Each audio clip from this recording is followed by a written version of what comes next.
ప్రభువైన యేసుక్రీస్తు నామములో పిల్లలందరికీ వందనాలు తెలియపరుస్తున్నాను. దేవుడి మహాకృపను బట్టి, దేవుడి ఇచ్చిన మంచి దినాన్ని బట్టి దేవుని స్తోత్రం. ఈరోజు వర్తమానానికి వెళ్దాం. ఈరోజు వర్తమానం మంచి తల్లులు. ఈరోజు వర్తమానం ఏంటంట? మంచి తల్లులు. చెడ్డ తల్లులు కూడా ఉన్నారు, సమయం ఉంటే వాళ్ళు కూడా చూద్దాం. ఈరోజు వర్తమానం ఏంటి? మంచి తల్లులు, గుడ్ మదర్స్. గుడ్ మదర్స్ అని మనం చూద్దాం. మంచి తల్లులుగా ఉండాలంటే ఆ తల్లి మొట్టమొదటిగా దేవుణ్ణి ప్రేమించేదిగా ఉండాలి. మంచి తల్లులుగా ఉండాలంటే దేవుని మాటకు లోబడే తల్లులుగా ఉండాలి. మంచి తల్లులుగా ఉండాలంటే వాక్యాన్ని రోజు బాగా చదివేవారుగా ఉండాలి. మంచి తల్లులుగా ఉండాలంటే క్రమము తప్పకుండా దైవ సన్నిధికి వస్తూ ఉండాలి. మంచి తల్లులుగా ఉండాలంటే ఈ లోకానికి వేరే దైవ చిత్త ప్రకారం నడిచేవారై ఉండాలి.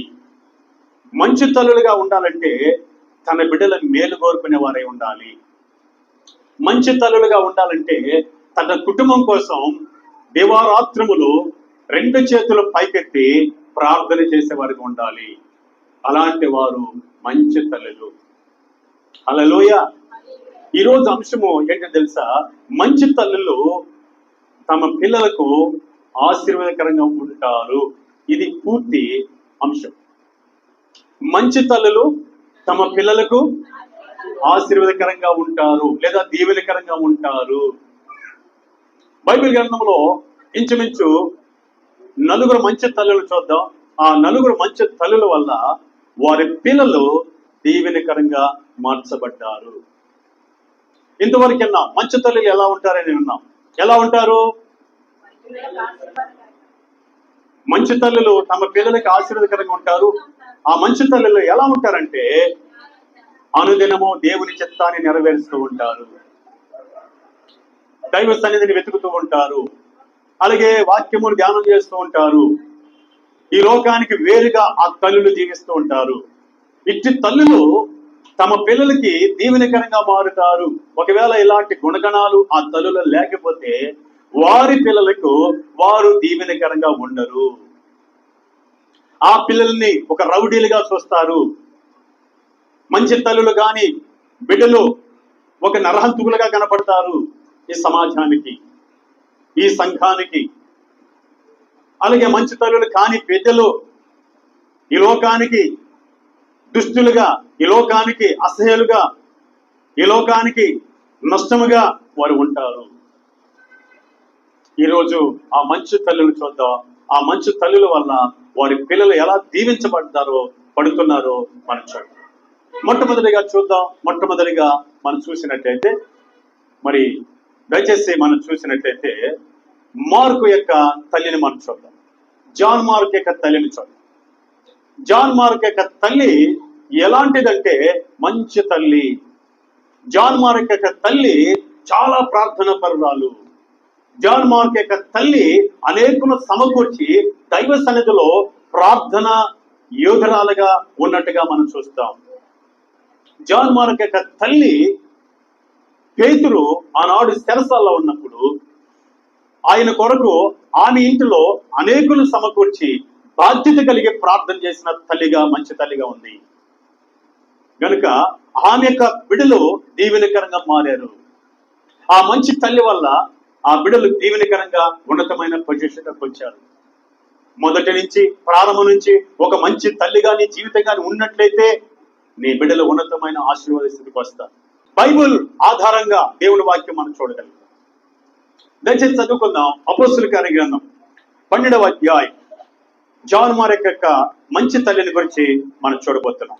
అపోస్తలుల కార్య గ్రంథం 12వ అధ్యాయము 12వ వాక్యాన్ని మనం చదువుకుందాం. ఇట్లు ఆలోచించుకొని అతడు మార్కు అను మారు పేరు గల యోహాను తల్లి అయిన మరి ఇంటికి వచ్చెను. అక్కడ అనేకులు కూడి ప్రార్థన చేయుచుండిరి. దేవునికి స్తోత్రం కలుగును గాక. హల్లెలూయా. పేతురు చెరసాలలో నుంచి దేవదూత ద్వారా విడిపించబడిన తర్వాత సరాసరి ఏ ఇంటికి వచ్చాడంటే మార్కు, జాన్ మార్కు అనే తల్లిగారి ఇంటికి వచ్చాడు. పేతురు గారు చెరసాల బంధకాల్లోంచి దేవుని మహాకృప చేత దేవదూత చేత విడుదల పొంది ఆ ఇంటికి వచ్చిన వెంటనే ఆ ఇంటిలో ఏం జరుగుతుందంటే ప్రార్థన జరుగుతుంది. మరొకసారి ఈ మాట చదువుకుందాం. ఇట్లు ఆలోచించుకొని అతడు అనగా పేతురు మార్కొను మారు పేరు గల యోహాను తల్లి అయిన మరి ఇంటికి వచ్చెను. అక్కడ అనేకులు కూడి ప్రార్థన చేయుచుండిరి. హల్లెలూయా. జాన్ మార్క్ యొక్క తల్లి గృహము ఎలా ఉంది? ఆ ఇల్లు ఎలా ఉంది? ప్రార్థనతో నింపబడి ఉంది. జాన్ మార్క్ యొక్క తల్లి ప్రార్థనతో నింపబడి ఉంది. ఆ తల్లి గారి యొక్క ఇల్లు అనేకులను కూడగట్టి ప్రార్థనతో నింపబడి ఉంది. అనేకుల్ని పిలిచి పేతురు కోసమేమో ప్రార్థన చేయడానికి అనేకులు ప్రోత్సాహపరిచి ప్రార్థన ఇంటిగా ఉంది. ఆ ఇంట్లో ఎవరుంటారు? జాన్ మార్క్ ఉన్నాడు. జాన్ మార్కు తల్లి గారు ప్రార్థన జీవితాన్ని చూశాడు. జాన్ మార్కు తల్లి చేస్తున్న క్రమశిక్షణ అనేకుల్ని ప్రోత్సాహపరిచి క్రమంగా ప్రార్థన నడిపింపును చూశాడు. జాన్ మార్కు తన తల్లి యొక్క పవిత్రమైన జీవితాన్ని చూశాడు. జాన్ మార్కు తన యొక్క తల్లి యొక్క నడవడిని బాగా కనిపెట్టాడు. మా తల్లి మంచి తల్లి, అనేకుల కొరకు భారం కలిగి ప్రార్థన చేస్తుంది, అనేకుల్ని మోటివేషన్ చేసి ప్రార్థనకి పిలుస్తుంది. మా అమ్మ మంచి ఆత్మీయురాలు అని ఆయన గ్రహించారు. దేవుని స్తోత్రం. హల్లెలూయా. ఆయన గ్రహించిన దాన్ని బట్టి ఆయన ఏం చేస్తున్నాడో తెలుసా? మా తల్లి ప్రార్థనా శక్తి కలిగి ఉంది కాబట్టి, ప్రార్థనా పురాలు కాబట్టి, అనేకులు మోటివేషన్ చేసి నడిపిస్తుంది కాబట్టి నేను కూడా నా తల్లికి సహకారంగా ఉండాలని ఆయన సహకారం అందిస్తున్నాడు. ఎలా అందిస్తున్నాడు తెలుసా? ఆయన పరిచయం చేస్తున్నాడు. మనం చూడడానికి ప్రయత్నించాడు. దేవుడి స్తోత్రం కలిగి గాక. హల్లెలూయా. ఒకసారి చూద్దాం. అపోస్తలుల కార్య గ్రంథం 13వ అధ్యాయము 5వ వాక్యాన్ని మనం చదువుకుందాం. యోహాను వారికి ఉపచారం చేయవాడై ఉండెను. దేవునికి స్తోత్రం కలుగును గాక. హల్లెలూయా. హల్లెలూయా. ఏం చేస్తున్నాడండి? మరొకసారి 5వ వచనం స్టార్ట్ నుంచి చదువుదాం. వారు సలమీలో ఉండగా యూదుల సమాజ మందిరములలో దేవుని వాక్యము ప్రచురించుచుండిరి. యోహాను వారికి ఉపచారము చేయవాడై ఉండెను. హల్లెలూయా. ఉపచారం అనగా ఉపకారము, పరిచర్య చేస్తున్నాడు. ఆడ వాక్యం బోధించే వాళ్ళకి. అంటే తల్లి యొక్క ప్రార్థనా జీవితాన్ని బట్టి, తల్లి యొక్క పవిత్రమైన జీవితాన్ని బట్టి, తల్లి అనేకలు ప్రోత్సాహపరిచి ప్రార్థన చేసే ఒక యోధురాలుగా మారిన ఆమె యొక్క నడవడిని బట్టి, ఆ మంచి తల్లిని బట్టి కుమారుడు జాన్ మార్క్ ఏం చేస్తున్నాడు? ఉపచారం చేస్తున్నాడు, పరిచర్య చేస్తున్నాడు. నువ్వు ఒక మంచి తల్లివైతే, ప్రార్థనా పరురాలు అయితే, దేవుని చిత్త ప్రకారం నడిచే తల్లివైతే నీ బిడ్డ సంఘానికి పరిచయం చేసే వాళ్ళకి, సంఘ బిడ్డలకి పరిచయం చేయటమే కాదు, ఉపచారం కూడా చేస్తారు. దేవుని స్తోత్రం. హల్లెలూయా. ఎవరండి ఈయన? జాన్ మార్కు ఎవరిని బట్టి ఉపచారం చేస్తున్నాడు? తల్లి, మంచి తల్లి యొక్క ఆ ప్రార్థన శక్తిని బట్టి ఆయన జీవితం కూడా మారింది. ఆయన ఉపచారం చేస్తున్నాడు. ఇంకా ఏం చేస్తున్నాడో చూద్దాం. ఆయన ఎలా ఎదుగుతున్నాడో, ఆ తల్లి యొక్క ఆ నడవడిని బట్టి, ప్రార్థన జీవితాన్ని బట్టి ఆ కుమారుడు ఎలా ఎదుగుతున్నాడో ఒకసారి ఇంకా మనం చదవడానికి మనం ప్రయత్నం చేద్దాం. ఇదే అపోస్తలుల కార్య గ్రంథం 15వ అధ్యాయము 37వ వాక్యాన్ని చదువుకుందాం.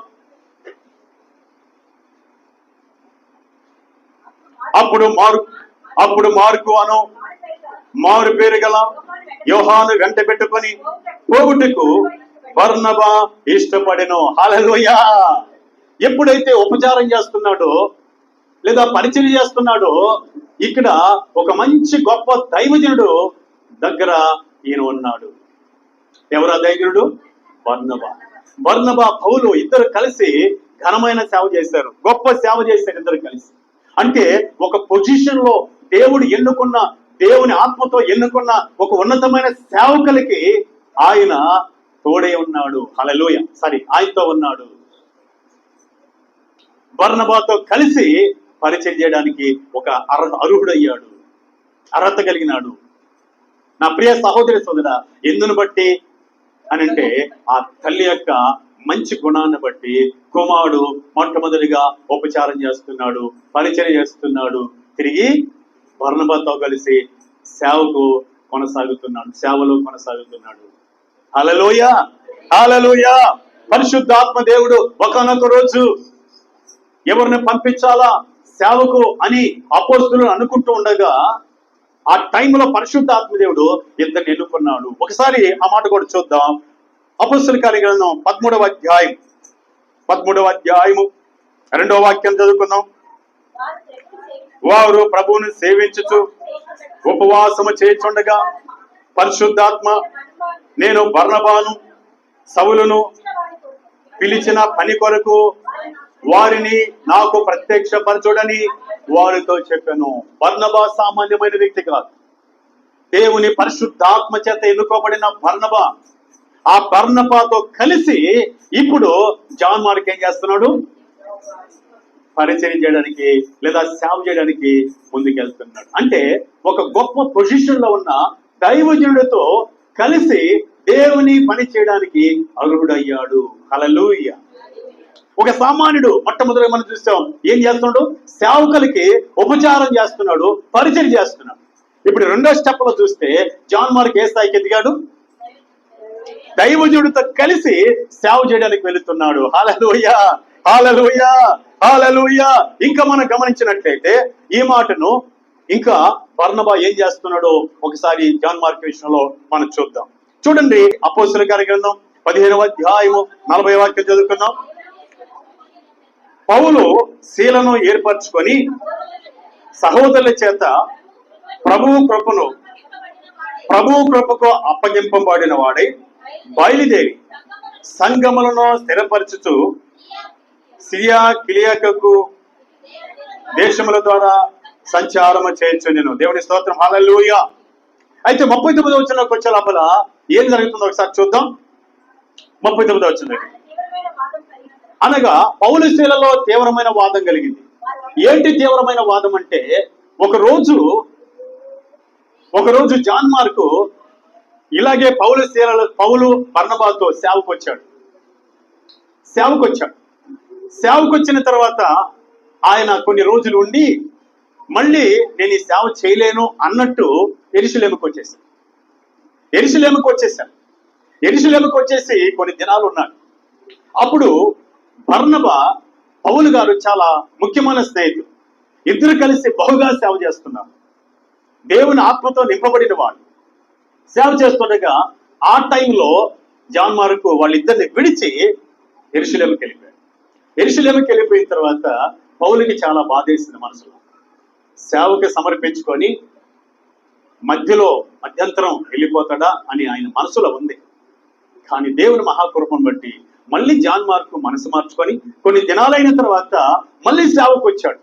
వాళ్ళిద్దరికి మధ్యలోకి వచ్చిన తర్వాత పౌలు గారు అంటున్నాడు, ఇతన్ని చేర్చుకోవద్దు అన్నట్టు మాట్లాడుతున్నాడు. బర్నబా అంటున్నాడు, అయ్యో ఇలాగే ఉన్నాడు కదా, ఇతడు కూడా ప్రయోజకుడు అవుతాడు, ఉపయోగపడతాడు అని అనుకుంటూ అతను మనం చేర్చుకుందాం అని అంటే పౌలు గారు ఒప్పుకోరు. ఎవరి గురించి? జాన్ మార్కు గురించి ఒప్పుకోవాలి. అప్పుడు వాళ్ళిద్దరికి విపరీతమైన వాదన జరిగింది. ఎవరి గురించి? జాన్ మార్కుని గురించి పౌలు గారు బర్నబాకి చాలా చాలా విపరీతమైన వాదన జరిగింది. అలాగైతే నీవు జాన్ మార్కుని తీసుకొని వెళ్ళిపో, లేదా నేను శీలను తీసుకొని, శీల అనే ఒక సేవకుడు అసిస్టెంట్ ఉన్నాడు, తీసుకొని నేను వెళ్తానని చెప్పి వాళ్ళిద్దరిలో విపరీతమైన వాదన కలిగింది. ఇప్పుడు 39వ వచనం ఇప్పుడు చదువుతాం. వారిలో తీవ్రమైన వాదము కలిగినందున ఒకరినొకరిని విడిచి వేరైపోయిరి. బర్నబా మార్కుని వెంట పెట్టుకొని ఓడ ఎక్కి కుప్రాకు వెళ్ళెను. ఎవరిని గురించి? వాళ్ళిద్దరు వేరైపోయారు.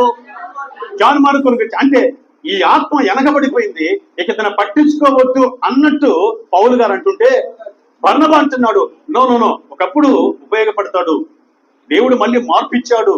ఆనాడు యెరూషలేముకి మనల్ని విడిచి వెళ్ళాడు, కానీ దేవుడే మాట్లాడినప్పుడు పంపించాడు కాబట్టి మనం వాడుకుందాం అనుకొని వారిద్దరికి వాదన పడితే, ఆ వాదన బట్టి జాన్ మార్కును వెంట పెట్టుకొని బర్నబా కుప్రాకి వెళ్ళాడు. దేవుని స్తోత్రం. హల్లెలూయా.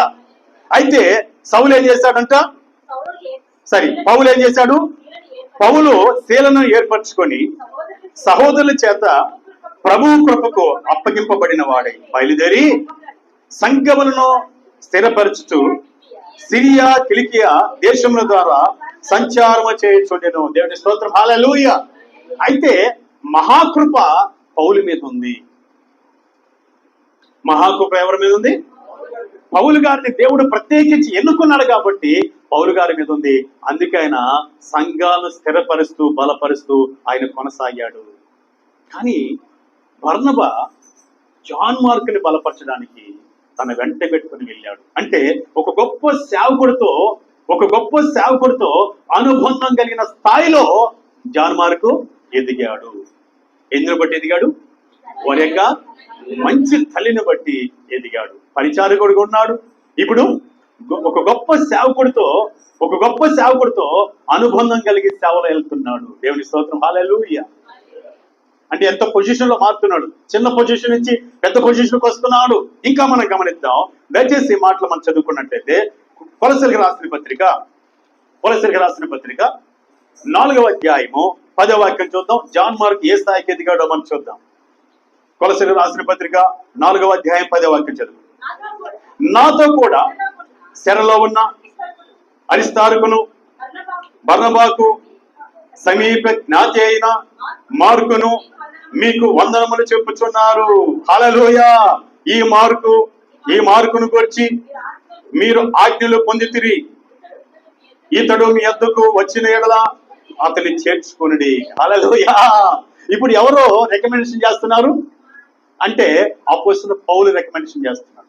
ఎవరి గురించి? జాన్ మార్కుని గురించి.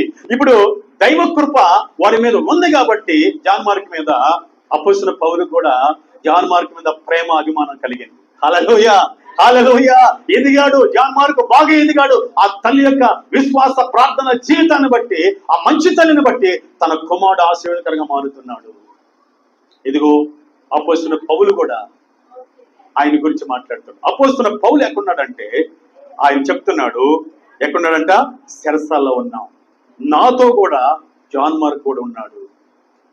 సువార్త ప్రకటించిన దాన్ని బట్టి నేను, జాన్ మార్కు, అలాగే అరిస్తారుకును బర్నబాకును ఆ సమీప జ్ఞాతి అయిన మార్కును మీకు వందనములు చెప్తున్నా. అంటే ఇప్పుడు ఎవరు గ్రూప్ లో ఉన్నాడు ఆయన?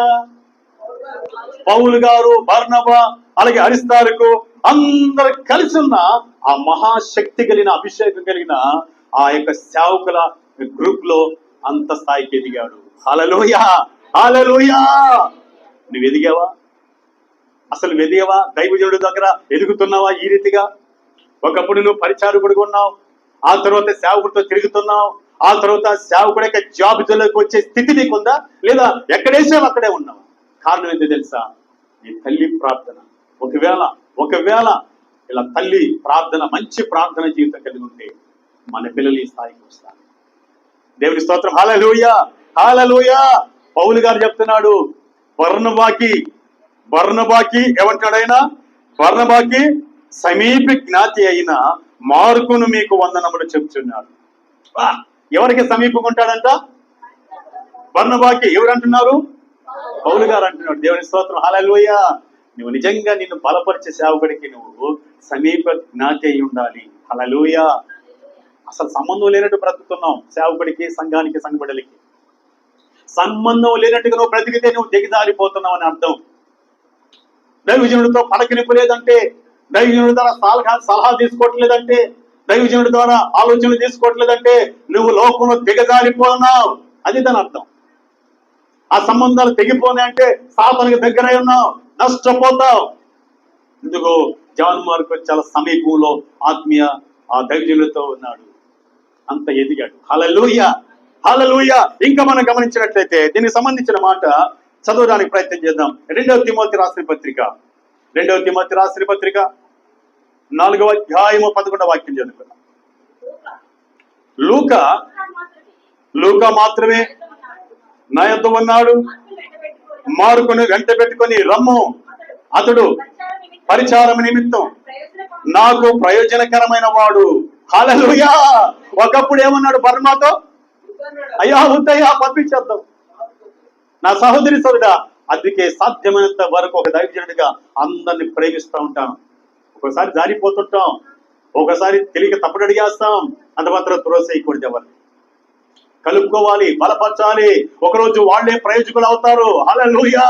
ఏమయ్యాడు? జారిపోయిన జాన్ మార్కు పౌలు దృష్టిలో జారిపోయిన జాన్ మార్క్ ఈరోజు ఏమయ్యాడు?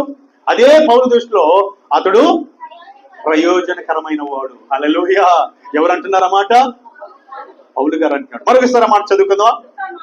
లూకా మాత్రమే, అనగా లూకా పత్రిక రాసిన, లూకా సువార్త రాసిన ఆ యొక్క లూకా మాత్రమే నాతో ఉన్నాడు. మార్కుని వెంట పెట్టుకుని రమ్ము. ఎవరితో చెప్తున్నాడు? తిమోతితో చెప్తున్నాడు. తిమోతికి రాసిన పత్రిక తిమోతితో చెప్తున్నాడు.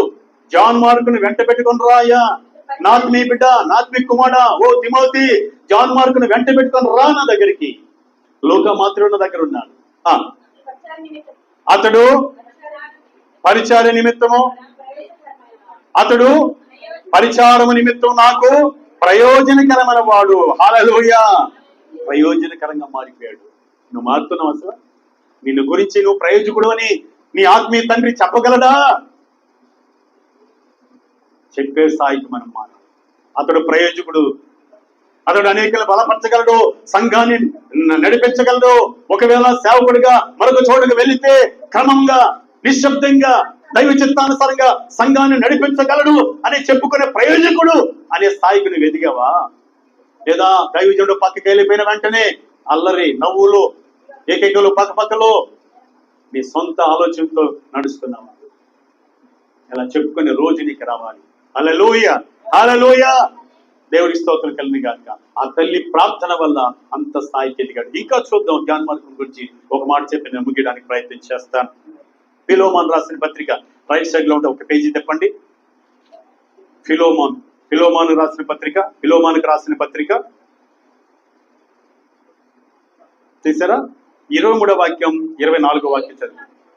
క్రీస్తు యేసునందు నా తోడి ఖైదైన ఎపఫ్రా, నా జత పనివారైన మార్కు, అరిస్తార్కు, దేమా, లూకా వందనములు చెప్పుచున్నారు. హల్లెలూయా.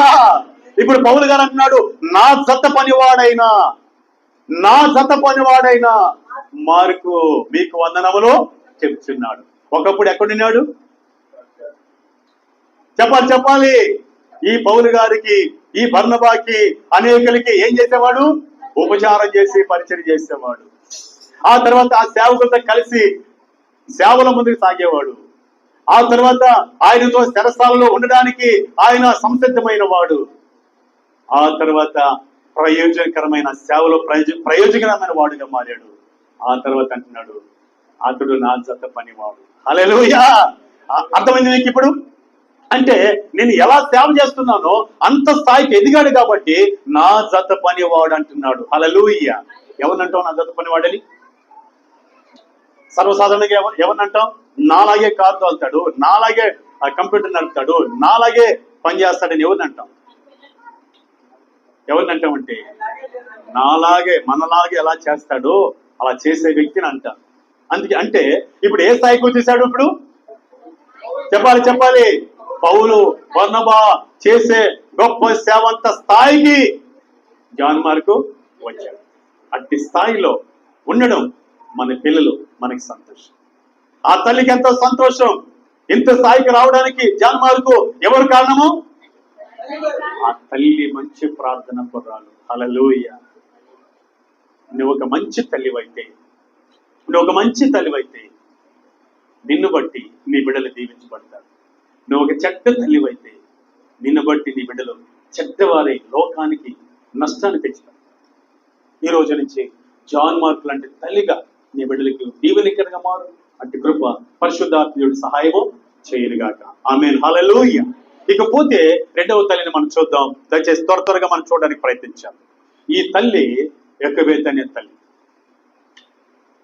ఈమె ఎవరో తెలుసా అని అంటే మోషే యొక్క తల్లి. ఈమె పేరు యొకెబెతు. ఈ తల్లి చాలా మంచి తల్లి. దయచేసి ఈ తల్లి ఎలా మోషేని పెంచింది చాలాసార్లు మనం విన్నాం. ఒకనొక రోజు ఐగుప్తు యొక్క రాజు 2 సంవత్సరాల మగ పిల్లలు కానీ పుడితే వారందరినీ కూడా నైలి నదిలో పడేయండి అని చెప్పారు. ఇజ్రాయేలు సంతానము మగ సంతానం లేకుండా చంపాలి అని నిర్ధారించుకొని 2 సంవత్సరాల మగ పిల్లల్ని ఏం చేయాలంట, ఐగుప్తు దేశంలో ఉన్న నైలి నదిలో పడేయండి అని చెప్పాడు. అలాంటి టైంలో యోకెబెతు అమ్రాం అనే భార్యాభర్తలు 3 పిల్లలు కన్నారు. ఆ 3 పిల్లల్ని చాలా భద్రం చేశారు. వారిలో ప్రాముఖ్యమైన వ్యక్తి ఎవరో తెలుసా? మోషే. 3 మాసములు ఆ కుమారుణ్ణి, మోషే అనే కుమారుని భద్రం చేశారు. జమ్మపెట్టులో పెట్టారు. ఆ జమ్మపెట్టుకి కీలు పూశారు. తర్వాత నైలి నదిలో వదిలేశారు. ఆ వదిలినప్పుడు ఎంత బాధో, ఎంత దుఃఖమో. ఎందుకో తెలుసా? 3 మాసములో ఆ అరుపులు, ఆ కేకలు ఎవరికి వినపడకుండా దాచగలిగారు దేవుని కృపను బట్టి. దైవ చిత్తంలో ఉన్నాడుగా. ఇక దాసలేమో అనుకున్నారేమో. దైవ చిత్త ప్రకారం వారు నైలి నదిలో వదలడానికి వెళ్ళారు. వెళ్ళిన తర్వాత ఆ నైలి నదిలో వదిలిన తర్వాత ఆ జమ్మిపెట్టులో పెట్టి మూత వేసి ఆ జమ్మిపెట్టిని ఆ నదిలో వదిలేగా అది ఆ నీళ్ళలో కొట్టుకుని పోతూ ఉంది, నీళ్ళలో వెళ్ళిపోతా ఉంది. మరి మోషే అక్కగారు మిరియాం చూస్తుంది ఎక్కడికి వెళ్తుంది జమ్మిపెట్టని. అదే టైంలో దైవ చిత్తం ఉంది, దేవుని కృప ఉంది మోషే మీద. మరి ఫరో రాజు యొక్క కుమార్తె స్నానం చేయడానికి ఏటికి రాగా, నైలి నదికి రాగా ఆమె చెలికత్తులో ఆమె ఆ స్థానానికి వచ్చారు. ఆ టైంలో ఒక చిన్న పిల్లవాని స్వరం వినబడుతుంది. ఆ స్వరానికి దేవుడు ఆమెను ఆకర్షింపజేశాడు. ఆ తర్వాత ఆమె ఎక్కడ చిన్న బిడ్డ ఏడుస్తున్నాడని ఆకర్షించబడింది. ఆ చిన్న బిడ్డ ఏడుపుకి ఆమె వెతుక్కుంటూ వెళ్ళగా జమ్ము పెట్టి ఒకటి కనపడుతుంది. ఆ పెట్టెలో చిన్న బిడ్డ ఏడుపు వినపడుతుంది. వెళ్ళింది, ఆ పెట్టెని ఓపెన్ చేసింది, చూసింది. అందమైన సుందరమైన రూపంలో కనపడుతున్నాడు. ఆ ఏడుపు, ఆ ముఖం ఆమెను ఆకర్షించింది. ఫరో కుమార్తెను ఆకర్షించింది. నా బిడ్డగా పెంచుకోవాలనుకుంది. ఆ బిడ్డకు ఒక పేరు పెట్టింది. నీటి నుండి తీయబడింది కనుక ఇతరుకు మోషే అనే పేరు పెట్టింది. అలా పెట్టి ముచ్చటిస్తుండగా మోషే యొక్క అక్కగారు పరిగెత్తుకొని మరి ఫరో రాజు కుమార్తె దగ్గరికి వచ్చింది. నిలబడుకుంది. అంటుంది, ఇదిగమ్మా, ఈ బిడ్డని నా కొరకు ఎవరు పెంచుతారు, నా బిడ్డకి ఎవరు పెంచుతారు అని అంటూ ఉండగా మరి మిరియాం అంటుంది, మోషే అక్క ఆ బాలిక అంటుంది, ఆ చిన్న వయసు కలిగిన ఆ బాలిక అంటుంది, అమ్మా నేను వెళ్ళి హెబ్రీ స్త్రీలలో ఒక దాజిని తీసుకొస్తాను, లేదా ఇజ్రాయెల్ పరిధిలో ఒక దాజిని తీసుకొస్తాను, ఆమె పెంచుతుంది అని చెప్పి వెంటనే ఎవరిని తీసుకొచ్చింది? దేవుని సంకల్పం చొప్పున సరాసరి మోషే యొక్క తల్లినే తీసుకొచ్చింది. అనగా తన తల్లినే తీసుకొచ్చింది. ఇప్పుడు ఆమె అంటుంది, అనగా ఫరో కుమార్తె అంటుంది, ఈ బిడ్డని పాలిచ్చి నా కోసం పెంచు, నీకు జీతం ఇస్తానన్నది. హల్లెలూయా. దయచేసి నిర్గమాకాండం 2వ అధ్యాయము 9వ వాక్యాన్ని మనం చదువుకుందాం. త్వరగా చూడండి. నిర్గమాకాండం 2వ అధ్యాయం 9వ వాక్యం చదివినా? ఫరో కుమార్తె ఆమెతో ఈ బిడ్డని తీసుకొని పోయి, ఫరో కుమార్తె ఆమెతో ఈ బిడ్డని తీసుకొని పోయి నా కొరకు వానికి పాలిచ్చి పెంచుము, నేను నీకు జీతం ఇచ్చదని చెప్పగా ఆ స్త్రీ ఆ బిడ్డని తీసుకుని పోయి పాలించి పెంచెను. దేవునికి స్తోత్రం కలుగును గాక. హల్లెలూయా.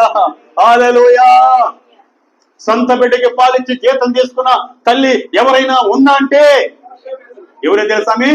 యోకెబెతు మాత్రమే. హల్లెలూయా. ఇప్పుడు ఆ బిడ్డని తీసుకొని వెళ్ళింది.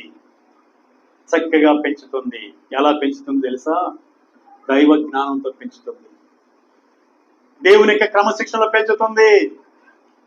ఆమె దేవుని గురించి చక్కగా, దేవుడు తన ప్రజలను ఎలా ప్రేమించాడో, ఎలా ఐగుప్తు దేశం నుంచి విడిపిస్తాడో, ఎలా ఆ శిక్షను అనగా ఇజ్రాయెల్ ప్రజలు ఐగుప్తులు పెడుతున్న శిక్షను ఎలా అనుభవిస్తున్నారు అని అనేక విషయాలు ఆయనకి బోధించి, ఇదిగో నువ్వు పెద్దవాడవు, నీవు నీ ప్రజలను విడిపించాలి, నీ ప్రజల కోసం కష్టపడాలి, నీ ప్రజల్ని ఈ యొక్క దేశంలో నుంచి క్షేమకరమైన దేశంలో నడిపించాలి అని చక్కగా పెంచింది. పెద్దవాడు అయిపోయినాడు. ఇప్పుడు ఏం చేసిందంట? ఏం చేసింది ఆమె? మోషే తల్లి ఎగబెత్తు ఎడ చేసుకొచ్చింది? ఐగుప్తు దేశానికి ఫరో కుమార్తె దగ్గర తీసుకొచ్చింది. హల్లెలూయా. వచ్చిన వెంటనే ఆయనకున్న తపన ఏందో తెలుసా? ఆయనకున్న తపన ఏందో తెలుసా?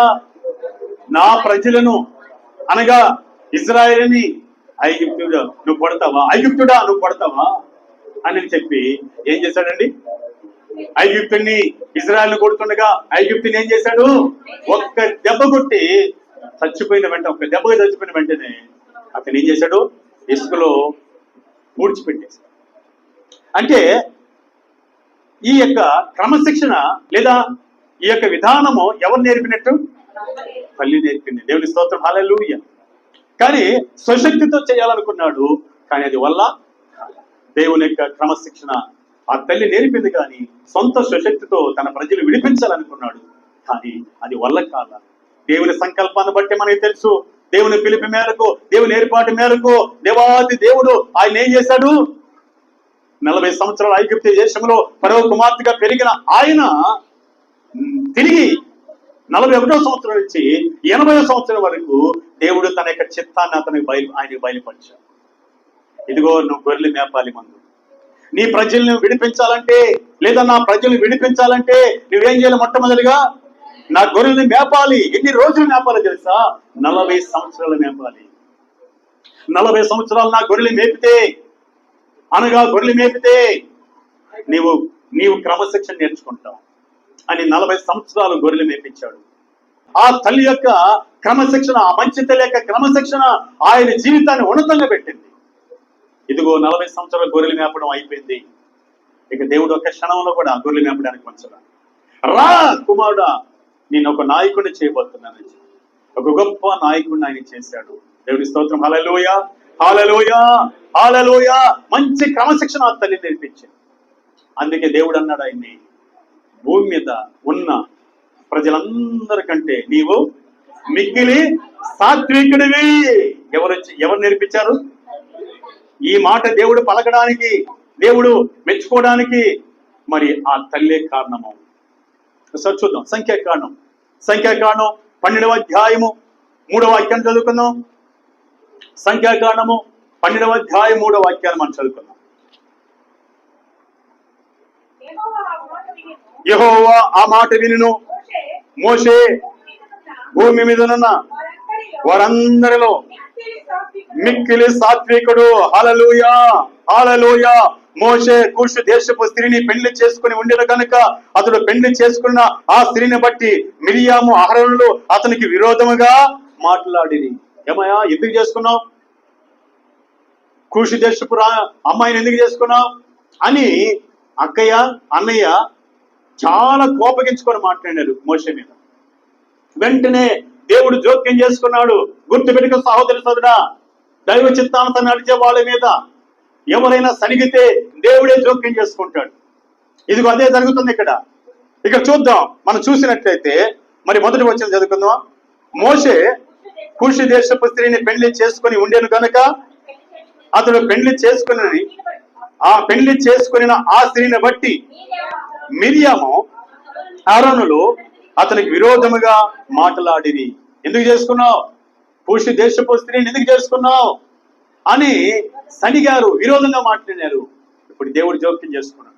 అది నా చిత్త ప్రకారం జరిగిందని దేవుడు మాట్లాడుతున్నాడు. చదువుదామా? వారు మోషే చేత మాత్రమే యెహోవా పలికించినా ఆయన మా చేతను పలికింపలేదా అని చెప్పుకొనగా, దేవుని మాటలో మోషే చేతనేనా దేవుడు మాట్లాడించేది? మా చేత కూడా మాట్లాడించడా అని చాలా సనిగారు, విరోధంగా మాట్లాడినాడు. ఇప్పుడు దేవుడు వాళ్ళకి చెప్తున్నాడు 3వ వచనంలో ఏమంటున్నాడు? మోషే యెహోవా ఆ మాట వినును, మోషే భూమి మీద ఉన్న వారందరిలో మిక్కిలి సాత్వికుడు. హల్లెలూయా. చూడండి, ఆ స్థాయికి రావడానికి కారణం ఎవరు? నీ బిడ్డ సాత్వికంగా మాట్లాడాలండి. ఒక తల్లిగా నువ్వు సాత్వికంగా మాట్లాడాలి. నువ్వు గయ్యాలుగా మాట్లాడితే నీ బిడ్డలు కూడా గయ్యాలుగా మాట్లాడు. నువ్వు పోకిరిగా మాట్లాడితే నీ బిడ్డలు పోకరిగానే మాట్లాడు. నీవు బూతులు మాట్లాడితే నీ బిడ్డలు కూడా బూతులే మాట్లాడతారు. నీవు లోకానుసారంగా మాట్లాడితే నీ బిడ్డలు కూడా లోకానుసారంగా మాట్లాడతారు. నువ్వు సాత్వికంగా దీనత్వంగా మాట్లాడితే నీ పిల్లలు కూడా సాత్వికంగా దీనత్వంగా మాట్లాడతారు. వారు ఉన్నతమైన పొజిషన్కి వస్తారు. దేవుని స్తోత్రం. హల్లెలూయా. గుర్తుపెట్టుకో, నువ్వు మాట్లాడే ప్రతి మాట నీ బిడ్డల మీద పడుతుందని గుర్తుపెట్టుకో. నీ బిడ్డల మీద ప్రభావం చూపిస్తుందని గుర్తుపెట్టుకో. సాత్వికంగా మాట్లాడితే సాత్వికం అనే ప్రభావం వారి మీద పడుతుంది. గయ్యాలుగా మాట్లాడితే, పోకిరిగా మాట్లాడితే, లోకానుసారంగా మాట్లాడితే వారి మీద ఆ ప్రభావం పడుతుంది. వారు నష్టపోతారు. ఇదిగో భయభక్తులు స్త్రీ మంచి తల్లి ఎలా మాట్లాడుతుందో తెలుసా? ఎలా మాట్లాడుతుందంటే జ్ఞానం కలిగి మాట్లాడుతుందంట. చూద్దాం. సామెతల గ్రంథం 31వ అధ్యాయము. దయచేసి మనం చదవడానికి మన ప్రయత్నం చేద్దాం. ఎవరు మనుగొడుతూ ఒకసారి 26 వచనం చదువుకుందాం. జ్ఞానము కలిగి తన నోరు తెరచును, కృపగల ఉపదేశము ఆమె బోధించును. బా, ఎంత గొప్ప మాట, ఎంత గొప్ప మాట అండి. ఇక రాయబడి ఉంది, జ్ఞానము కలిగి అనగా ఏం మాట్లాడుతున్నాను, ఏం మాట్లాడకూడదు, ఎలాంటి మాట మాట్లాడితే నా బిడ్డలకి దీవెన, నా కుటుంబానికి దీవెన, నా బిడ్డలకి మేలు, నా బిడ్డలకి ఆశీర్వాదం అని జ్ఞానం కలిగి మాట్లాడుతుంది మంచి తల్లి.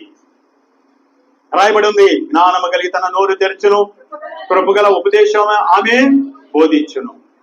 తర్వాత మాట, ఆమె తన ఇంటి వారి నడతలను బాగుగా కనిపెట్టును, పని చేయకుండా ఆమె భోజనము చేయదు. ఎవరిమి? గుణవతైన మంచి తల్లి లేదా గుణవతైన భార్య. ఎవరి స్తోత్రం. హల్లెలూయా. కనుక యొకెబెతు మోషేకి సాత్వికాన్ని నేర్పించింది. సాత్వికాన్ని నేర్పించింది కాబట్టి దేవుడు చూశాడు. మరి సొంత అక్క, సొంత అన్నయ్య రివర్స్ మాట్లాడుతున్నప్పుడు, వ్యతిరేకంగా మాట్లాడుతున్నప్పుడు అక్కడ దేవుడే జోక్యం చేసుకొని, జాగ్రత్త, మీ నోటి ద్వారా నేను మాట్లాడుతున్నానా? నో, మీ నోటి ద్వారా నేను మాట్లాడలేదు. ఎవరి ద్వారా మాట్లాడుతున్నాను? మోషే ద్వారా మాట్లాడుతున్నానని ఆయన గురించి చక్కగా చెప్తున్నాడు. సంఖ్యాకాండం 12:3లో. మరొకసారి మార్చేది ముగించేద్దాం. చూడండి మాటలు. యెహోవా మాట వినును మోషే భూమి మీదనున్న వారందరిలో మిక్కిలి సాత్వికుడు. హల్లెలూయా, హల్లెలూయా. హెబ్రీయులకు రాసిన పత్రిక 3వ అధ్యాయం 2వ వాక్యం చదవండి. దేవుని ఇల్లంతటిలో మోషే నమ్మకంగా ఉండినని ఈయన కూడా తాను నియమించిన వానికి నమ్మకముగా ఉండిను. హల్లెలూయా, హల్లెలూయా. ప్రభువైన యేసుక్రీస్తును గుర్తు చేస్తూ, తండ్రి అయిన దేవునికి యేసుక్రీస్తు ప్రభు ఎంత నమ్మకంగా ఉన్నాడో అదే రీతిగా మోషే నమ్మకమైన వాడు ఇల్లంతటిలో అని అపోస్తలుడైన పౌలు గారు మోషేని గురించి సాక్ష్యము ఇస్తున్నాడు. చూడండి, మిక్కిలి సాత్వికుడిగా భూమి మీద ఉండడానికి, అలాగే నమ్మకమైన వాడిగా ఉండడానికి కారణం ఎవరు? తన తల్లి. తల్లి మంచి తల్లి కాబట్టి మంచి క్రమశిక్షణ నేర్పించింది. అందుకే దేవుని దృష్టిలో మిక్కిలి సాత్వికుడిగా కనపడ్డాడు, ప్లస్ నమ్మకమైన వాడిగా కనపడ్డాడు. తిరిగి ఇశ్రాయేలు ప్రజలకి గొప్ప నాయకుడిగా చేయబడ్డాడు. హల్లెలూయా, హల్లెలూయా. వాళ్ళకి కొన్ని సమస్యలు వచ్చినప్పుడు ఇశ్రాయేలు ప్రజలకి ఆయన నాయకుడిగా నిలబడి, ఆయన ఉదయం మొదలుకొని సాయంత్రం వరకు ఆయన వారి వ్యాజ్యమును వాదించేవాడు, వారికి న్యాయం చేసేవాడు. ప్రజలందరూ ఆయన ఎదుట నిలబడి ఉండగా ఆయన కూర్చొని వారికి న్యాయం చేసేవాడు. ఒకసారి చూద్దాం. దయచేసి ఆ మాటలు మనం చదవడానికి మనం ప్రయత్నించేద్దాం. నిర్గమాకాండము 18వ అధ్యాయము 13వ వాక్యం చదువుకుందాం. మరునాడు మోషే ప్రజలకు న్యాయము తీర్చుటకు కూర్చుండగా ఉదయం మొదలుకొని సాయంకాలం వరకు ప్రజలు మోషే యొద్ద నిలిచి ఉండిరి. హల్లెలూయా. అంటే ఇంచుమించు 6 లక్షల మంది పైబడిన ప్రజలు మోషే ఎదుట ఏం చేస్తున్నారు? నిలిచి ఉన్నారు. మోషే ఏం చేస్తున్నాడు? వాళ్ళందరికీ న్యాయం చేస్తున్నాడు. న్యాయం చేస్తున్నాడు అంటే ఏ స్థాయికి ఎదిగాడో చూడండి, ఎంత స్థాయికి ఎదిగాడో చూడండి. దేవుని స్తోత్రం. హల్లెలూయా. నా సహోదరి సోదరుడా, ఆ తల్లి యొక్క మంచితనాన్ని బట్టి లేదా ఆ మంచి తల్లిని బట్టి ఆయన ఏమయ్యాడు తెలుసా? మిక్కిలి భూమి మీద సాత్వికుడయ్యాడు. ఇల్లంతటిలో నమ్మకమైన వాడయ్యాడు. ఇశ్రాయేలు ప్రజలందరికీ న్యాయం తీర్చే ఒక నాయకుడు అయ్యాడు. అంత మాత్రమే కాదు, ఇశ్రాయేలు ప్రజల్ని 40 సంవత్సరాలు క్షేమకరంగా దేవుని కృప చేత వారందరినీ చెప్పాలి కానాను దేశానికి నడిపించిన ఒక మహానాయకుడు అయ్యాడు. అట్టి కృప మన బిడ్డలకి ఒక మంచి తల్లిగా ఉండి నీవు ఆశీర్వాదకరంగా మారుదువుగాక. ఆమె హల్లెలూయా. ఇకపోతే మూడవ తల్లిని మనం చూద్దాం. దేవుని స్తోత్రం కలిగిన గాక. మూడవ తల్లి హన్నా మంచి తల్లిగా ఉంది. ఈ హన్నాకి బిడ్డ లేనప్పుడు ఆమె దైవ సన్నిధికి వచ్చి ఆమె ప్రలాపించి ఏడ్చి దేవుని దగ్గర తన యొక్క కన్నీళ్లు కుమ్మరించి ప్రలాపించి, అయ్యా నాకు ఒక మగ సంతానం ఇస్తే, ఈ సంతానం లేని నిందను తొలగిస్తే, ఒక మగ సంతానం ఇస్తే ఈ మగ సంతానం నీ యొక్క సేవకి ఇస్తానని మొక్కుకున్నది. దేవుని స్తోత్రం హల్లెలూయా. పాలు విడిచిన వెంటనే మీకే సమర్పిస్తానని మొక్కుకున్నది. అంతే, దేవాది దేవుడు చూశాడు, ఆమె ప్రార్థన విన్నాడు, ఆ ప్రార్థన జవాబిచ్చాడు. ఆమె మగ సంతానంతో నింపబడింది. ఆమె చక్కటి కుమారుని కన్నది. పాలు విడిచిన వెంటనే ఆమె దైవసనికి తీసుకొచ్చే ముందు ఒక మంచి తల్లిగా మంచి క్రమశిక్షణ ఆ శామ్యూయల్కి నేర్పించింది. ఆ క్రమశిక్షణ ఇంటి దగ్గర నేర్పించిన వెంటనే పాలు విడిచేశాడు. చక్కటి నేర్పించింది. మంచి తల్లిగా ఉండి దైవసనికి తీసుకొచ్చింది. దేవుని సమర్పించడానికి తీసుకొచ్చింది. షిలోహు అనే ప్రాంతంలో ఉన్న దేవుని మందిరాన్ని తీసుకొచ్చింది. ఇప్పుడు తీసుకొచ్చిన వెంటనే ఆ మందిరంలో ఆ చిన్న బాలుడు ఏం చేస్తున్నాడో ఒకసారి మనం చూద్దాం. మొదటి సమూయేలు గ్రంథం 1వ అధ్యాయము 23వ వాక్యాన్ని మనం చదువుకుందాం. కాబట్టి నీ దృష్టికి ఏది మంచిదో అది చేయము, నీవు వారికి పాలు మాన్పించు వరకు నిలిచి ఉండము, యెహోవా తన వాక్యమును స్థిరపరచును గాక అని ఆమెతో అనెను. కాగా ఆమె అక్కడనే ఉండి తన కుమారునికి పాలు మాన్పించు వరకు అతన్ని పెంచుచుండెను. క్రమశిక్షణలో పెంచుచుండెను. ఇలా పెంచుతూ పెంచేసింది. పాలు మానిపే రోజు వచ్చేసింది. పాలు మానేశాడు. ఇప్పుడు ఏం జరిగిందో చూద్దాం. పాలు మానిపించిన తర్వాత అతడు ఇంకా చిన్నవాడే ఉండగా ఆమె ఆ బాలుని ఎత్తుకొని 3 కోడెలను, తుమ్మిడి పిండిని, ద్రాక్షరసపు తిత్తిని తీసుకొని షిలోహులోని మందిరమునకు వచ్చెను. దేవుని స్తోత్రం హల్లెలూయా. తర్వాత సమయం అవుతుంది కనుక ముందుకు వచ్చేద్దాం. 28వ వచనం చదువుకుందాం. కాబట్టి నేను ఆ బిడ్డను యెహోవాకు ప్రతిష్ఠించుతున్నాను, తాను బ్రతికి దినములన్నిటిను వాడు యెహోవాకు ప్రతిష్ఠితుడని చెప్పెను. అప్పుడు వాడు యెహోవాకు అక్కడనే మొక్కెను. కొంతమంది చెప్పులు. దేవుని స్తోత్రం హల్లెలూయా. ఏమండి, తల్లి చెప్పిందా నాయన ప్రార్థన చేయి, తలంచు, మోకరిల్లు, మొక్కు అని చెప్పిందా? దేవుని మందిరంలో చెప్పులా. ఎక్కడ చెప్పింది? కనుక ఇంట్లో ఒక మంచి తల్లిగా నీ బిడ్డ క్రమశిక్షణ నేర్పించు. నీ బిడ్డ క్రమశిక్షణ నేర్పించకపోతే దైవ సన్నిధిలో ఆ బిడ్డ మోకరిల్లేడు, ప్రార్థించలేడు, ప్రార్థనా క్రమశిక్షణ రాదు. ఎక్కడ నేర్పించే మంచి తల్లిగా ఉండి ఇంటిలో పాలు మాన్పించిన తర్వాతనే కాదు, పాలు మాన్పించక మునుపు ఆమె చక్కటి క్రమాన్ని దేవుని మందిరానికి వచ్చిన వెంటనే సమూయేలు బాలుడు ఏం చేశాడు? దైవ సన్నిధిలో మోకరిల్లాడు. హల్లెలూయా. మన బిడ్డలు దైవ సన్నిధికి వచ్చిన వెంటనే మోకరిల్లుతున్నారంటే వాళ్ళు ఎవరో తెలుసా? మంచి తల్లులు కలిగిన వారు పిల్లలు. హల్లెలూయా. వాళ్ళు సరిగా మోకరిల్లకుండా, ప్రార్థన చేయకుండా, దిక్కులు చూస్తూ, వెనక చూస్తూ ఆయా ఆలోచన చేస్తున్నారంటే ఆ తల్లులు క్రమశిక్షణ ఆ బిడ్డల్ని పెంచలేదని దాని అర్థం గుర్తుపెట్టుకో.